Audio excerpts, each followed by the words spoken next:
Matthew chapter 24, verses 25 and 26.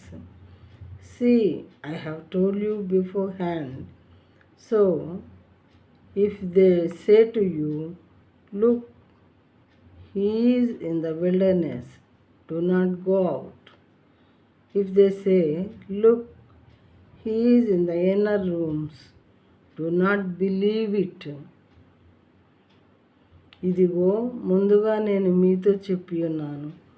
అంటే దేవుడు ముందుగానే మనకు బోధించారు, ఎలాంటి వాళ్ళు వస్తారు, వాళ్ళని మీరు నమ్మొద్దు అని. కాబట్టి దేవుని బిడ్డలైన ప్రతి ఒక్కరు కూడా ఈ విషయాలు తెలుసు.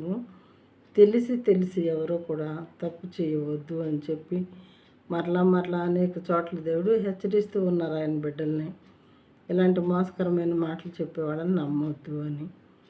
25 and 26, మాథ్యూ చాప్టర్ 24. ఇదిగో ముందుగా నేను మీతో చెప్పి ఉన్నాను. కాబట్టి ఎవరైనాను ఇదిగో అరణ్యంలో ఉన్నాడని మీతో చెప్పినను వెళ్ళకుడి, ఇదిగో అవతల గదిలో ఉన్నాడని చెప్పినను నమ్మకుడి అని చెప్పారన్నమాట దేవుడు.